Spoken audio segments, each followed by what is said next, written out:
এই দুনিয়ার পুরো জীবনটা এটা হচ্ছে লালসাময় একটা জীবন, লোভ, মরিচিকা, মায়াজাল।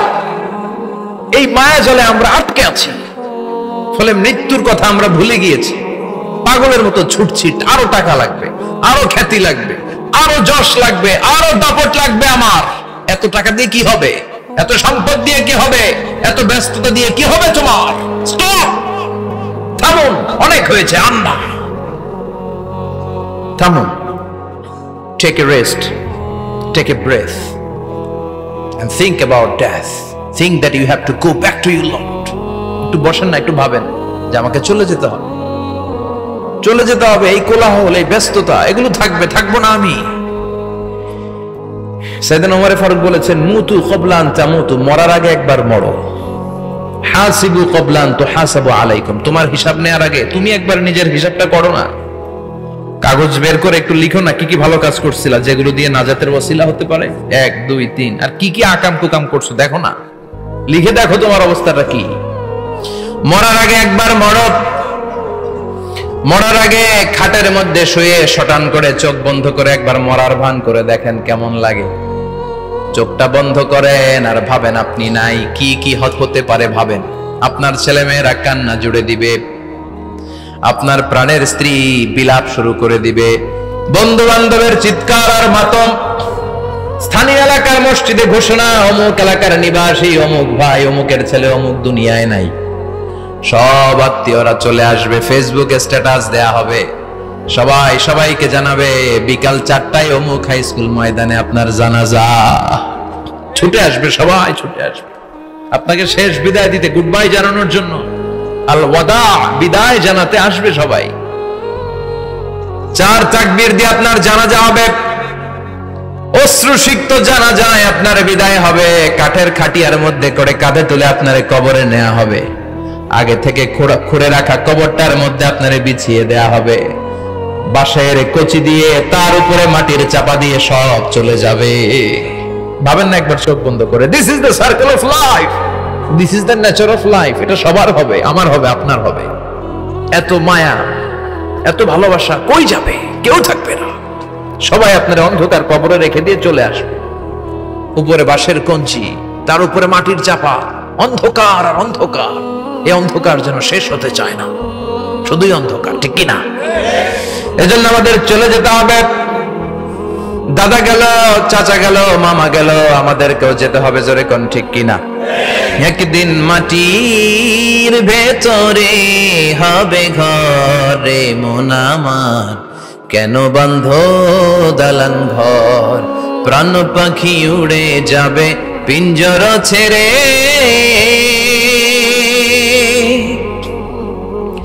ধরা ধামে সবই রবে, তুমি যাবে চলে, বন্ধু বান্ধব যত, মাতা পিতা যারা সুত, সবই হবে তোমার পরে, মন আমার কেন বন্ধ দালান ঘর, একদিন মাটির ভেতরে হবে ঘরে মন আমার, কেন বন্ধ দালান ঘর, ঠিক কিনা? সব করে থাকবে, চলে যেতে হবে আমাদেরকে।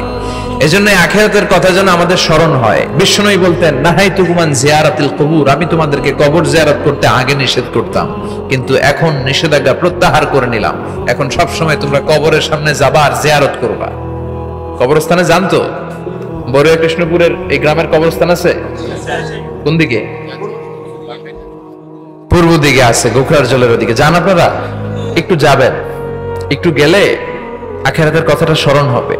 ওখানে ছোট শিশুরা শুয়ে আছে, কিশোর যুবকরা আছে, আপনার মতো তাগড়া যুবক মুরব্বীরা আছে। এরা এই এলাকায় থাকতো, এরা আকাশ থেকে নেমে আসে না, এই এলাকার সন্তান, আজ নাই। একটা সার্টেন পিরিয়ড শেষে আপনিও থাকবেন না। This is the nature of life, this is the circle of life. ছোট্ট শিশু হয়ে এসেছিলেন, শৈশব, কৈশোর, যৌবন, প্রৌঢ়ত্ব। আগে ছিলেন সিঙ্গেল, বিয়ে করে হয়ে গেলেন ডবল। এরপরে আল্লাহ আপনাকে একটা মেয়ে দিল, এরপরে মেয়েকে বিয়ে দিয়ে শ্বশুর হলেন, এরপরে ওই মেয়ের ঘরে সন্তান হতে নানা হলেন। আর কতদিন? অনেক দিন হলো তো, অনেক লম্বা সময় পেয়েছেন আপনি। Think about death. এবার যাওয়ার কথা ভাবেন। আখিরাতের সামানের কথা ভাবেন, ফিরে যেতে হবে। কি শক্তিশালী যুবক, বার্ধক্য চলে আসলে লাঠি ছাড়া চলতে পারে না। কুচকুচে কালো দাড়ি সাদা হয়ে যায়, দাড়ির শুভ্রতা, বয়সের ভার, রং ধরা যৌবন জং ধরে শেষ, ঠিক কিনা?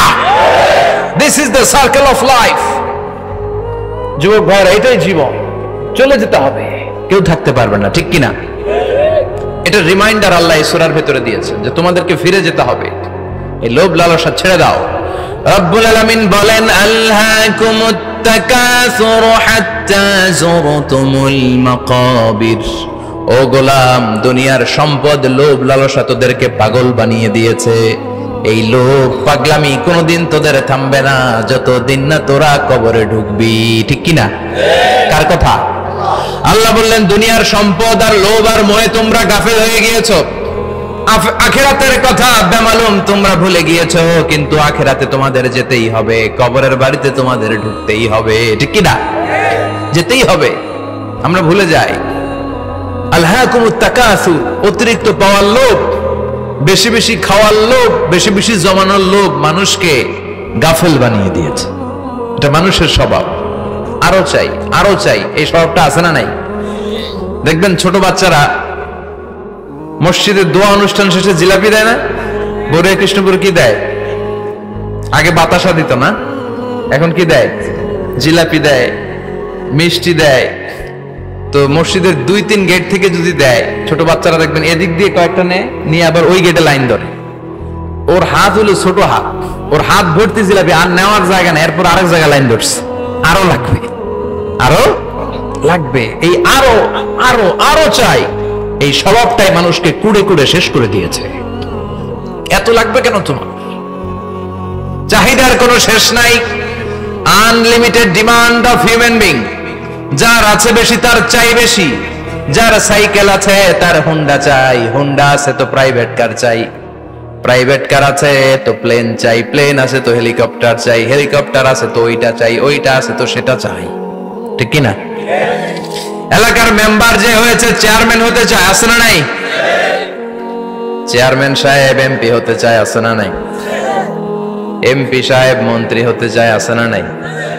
মন্ত্রী সাহেব প্রধানমন্ত্রী হতে চায়, আছে না নাই? কিন্তু এই দেশে সুযোগ নাই। কথা কন, এই দেশে প্রধানমন্ত্রী সিলেক্টেড, 2-3 জনের বাইরে কেউ প্রধানমন্ত্রী হতে পারবি না, ঠিক কিনা? আমার এই জীবনে তো আমি 2-3 জনই দেখলাম।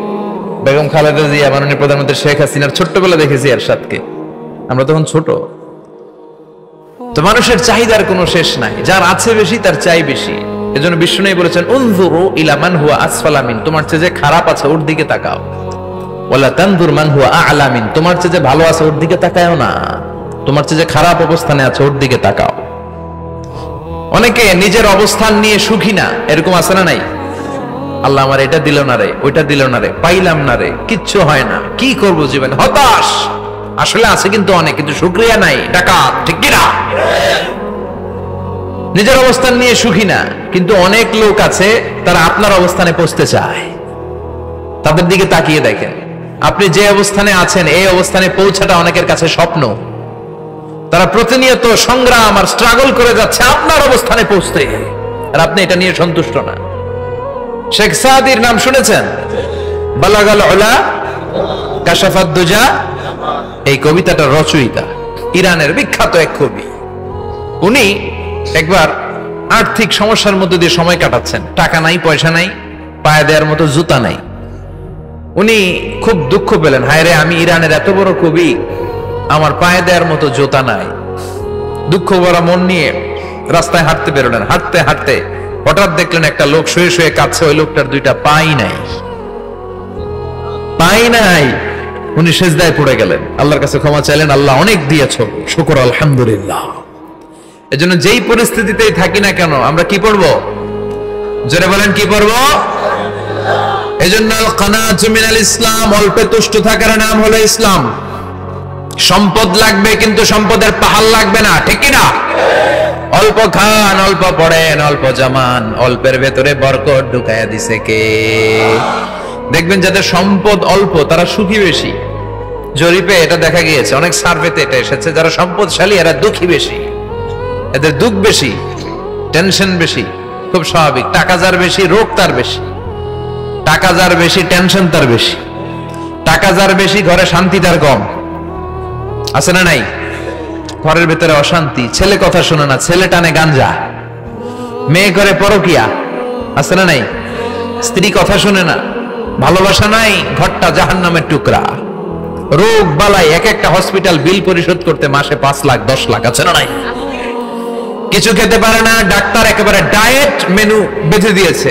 Diet, very diet menu. এটা এটা এটা এটা কিছুই খাবেন না, শুধু গরু খাবেন না, খাসি খাবেন না, চিংড়ি খাবেন না, খালি ঘাস খাবেন। ইচ্ছে মতো ঘাস খাবেন, মানে ঘাস জাতীয় যত আইটেম আছে সব খাবেন। শাক খাবেন, সবজি খাবেন, সালাদ খাবেন। গরু, চিংড়ি, মুরগি, গোশত, ইলিশ কিছু খেতে পারে না।